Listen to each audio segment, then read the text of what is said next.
Down, take down.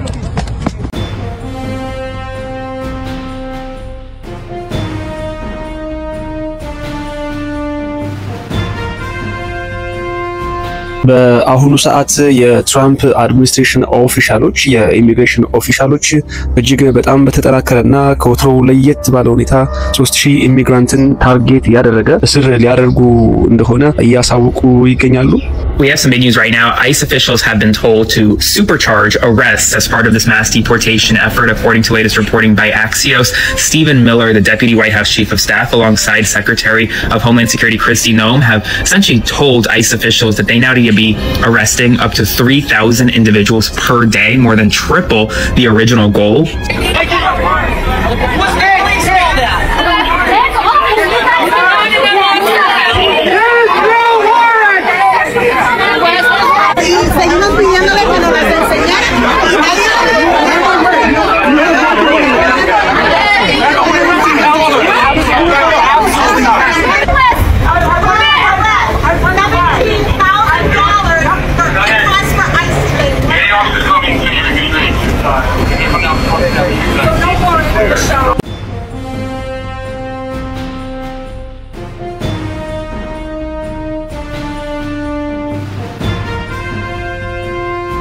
እንደተመለከታችሁት በአሁኑ ሰዓት የአይስ እንቅስቃሴ እጅግ በጣም ጠንከር ብሎ እየተደረገ ይገኛል። ከዚህ ቀደም እንደምታስታውሱት ከበሰራውላችሁ ቪዲዮ ትራምፕ አድሚኒስትሬሽን በቀን እስከ 500 የሚሆኑ ኢሚግራንትን በየቀኑ እያሰረ እንደነበረ ሁላችንም የምናውቀው ነው። በአሁኑ ሰዓት ግን የትራምፕ አድሚኒስትሬሽን ኦፊሻሎች የኢሚግሬሽን ኦፊሻሎች በቅርቡ ባደረጉት ስብሰባ ያላቸውን ኃይል በ3 እጥፍ በማሳደግ ኢሚግራንቶችን ለማሰር ኦሬዲ ወስነዋል ማለት ነው። እዚህ ጋር እንደምትመለከቱት የብሉምበርግ ያወጣው መረጃ እንደሚያመለክተው ከሆነ Trump immigration officials set a target of 3,000 arrests a day. The Trump administration is telling immigration officials to ramp up arrests to 3,000 per day with a goal of more than 1 million a year. According to a person familiar with the discussion, a target that would significantly escalate the pace of detentions. The directive was delivered at a recent meeting led by senior Trump advisor Stephen Miller and Homeland Security Secretary Kristi.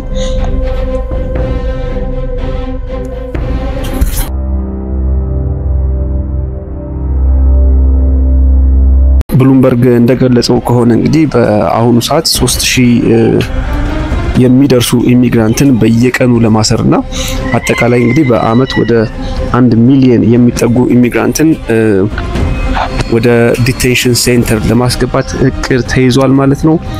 ይህ በእንዲህ እንዳለ እንግዲህ በቅርቡ እንደሰማነው በርካታ የሚባሉ ኢሚግራንቶች ወደ ኮርት በሄዱበት ሰዓት ከኮርት or ደግሞ ከሂሪንጋቸው እንደወጡ ለእስር መዳረጋቸውን እጅግ በጣም በርካታ ሚዲያዎች እየገለጹት የሚገኙት ጉዳይ ነው። Cell phone video shows ICE agents taking a man away in cuffs moments after his asylum hearing. It happened Thursday inside the Edward J. Schwartz Federal Building. እንደተመለከታችሁት እንግዲህ በርካታ የሚባሉ ኢሚግራንቶች ከኮርት ሂሪንጋቸው ሲወጡ በአይስ ተይዘው እንግዲህ ወደ ዲቴንሽን ሴንተር ሲገቡ ተመልክተናል። ይህ የሆነ ያለው እንግዲህ ኢሚግራንቶቹ ቀጠሮ አስይዘው ለኮርት በሄዱበት ወቅት በአይስ ኦፊሰሮች በር ላይ ጠብቀዋቸው ይዘዋቸው ወደ ቀጥታ ወደ ዲቴንሽን ሴንተር ሲወስዷቸው ነው የሚያሳየው። ነገር ግን ይህ ሊሆን የሚችለው በሁለት ምክንያት ብቻ ነው። የመጀመሪያው ምናልባትም ከዚህ ቀደም ከፍተኛ የሆነ የወንጀል or criminal case ያለበት ኢሚግራንት ቀጥታ በአይስ ተይዞ ወደ ዲቴንሽን ሴንተር ሊወሰድ ይችላል። ከዛ በተጨማሪ ግን በአለፉት 2 አመታት የኢሚግሬሽን ኬዝ ሙሉ ሙሉ ማቆሙ የሚታወቅ ነው። ሶ የኢሚግሬሽን ምንም አይነት አፖይንትመንት ያላቸው ባለፉት 2 አመታት ውስጥ የገቡ ኢሚግራንቶች ቀጥታ በአይስ ተይዘው የሚሄዱበት ሁኔታ ሊኖር ይችላል ማለት ነው። ከዚህ ውጪ ሆነ ኬዝ ያ ማለት ደግሞ ፔንዲንግ ኬዝ ያላችሁ በአይስ ተይዛችሁ የምትሄዱበት ምንም አይነት ምክንያት አይኖርም።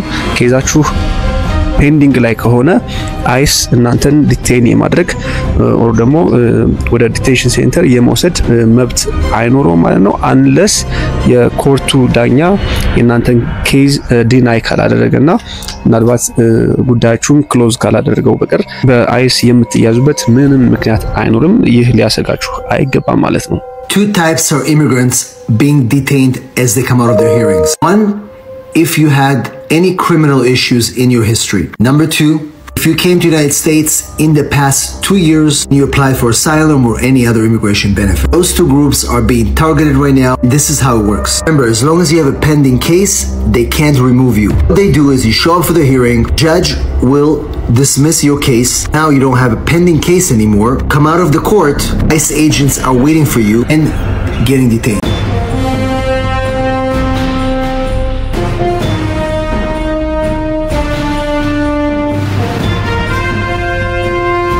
ከኢሚግሬሽን መረጃ ስንወጣ በአሁኑ ሰዓት ኤለን መስክ ኦፊሻሊ ከስራ መልቀቁን አሳውቋል እንደሚታወሰው ኤለን መስክ በዶናልድ ትራምፕ ተሹመው እንግዲህ ዶጅን ያስተዳደሩ እንደነበረ ሁላችንም የምናውቀው ነው ነገር ግን በቅርቡ በከፍተኛ ቅራኔ ውስጥ የነበሩት ኤለን መስክ ከስራ መልቀቃቸውን በኤክስ ገጻቸው ተናግረዋል ምንም እንኳን የኤለን መስክ የስራ ጊዜ ቢጠናቀቅም ኤለን መስክ ግን ከዚህ ቀደም በሰራውላችሁ ቪዲዮ እንደገለጽኩላችሁ ዶናልድ ትራምፕ እየወሰኑ ባሉት ውሳኔ ከፍተኛ ቅሬታ ውስጥ ገብተው እንደነበረ የምናስታውሰው ነው እንግዲህ ዶናልድ ትራምፕ እና ኤለን መስክ በአንዳንድ ጉዳዮች ላይ አለመስማማት ውስጥ ገብተው ነበር ከዛም አልፎ ኤለን መስክ ከሲቢኤስ ጋር ባደረጉት ቃለ መጠይቅ ዶናልድ ትራምፕ እየወሰኑት ያለው ውሳኔ እንዳላስደሰታቸው ተናግረው እንደነበር የምናስታውሰው ነው እንግዲህ በአሁኑ ሰዓት እዚህ ጋር እንደምትመለከቱት as my scheduled time as a special government employee comes to an end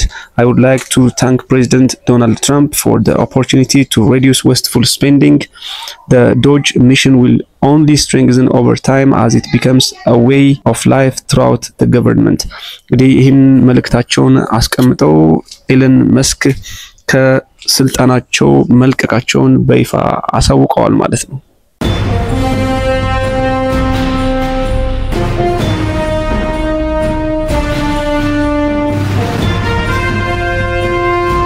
ውድ የሳም ዩቲዩብ ቻናል ተከታታዮች አብራችሁ ስለነበራችሁ እጅግ አድርጌ አመሰግናለሁ ላይክ ያደርጋችሁ መረጃው ብዙዎች ጋር እንዲደርስ አድርጉ አዲስ ከሆናችሁ ደግሞ ተመሳሳይ መረጃዎች እንዲደርሷችሁ ሰብስክራይብ አድርጋችሁ የሳም ዩቲዩብ ቤተሰብ ይሁኑ ላለው ሰላም ጤና ፍቅር ለሁላችሁም ጤና ይስጥልን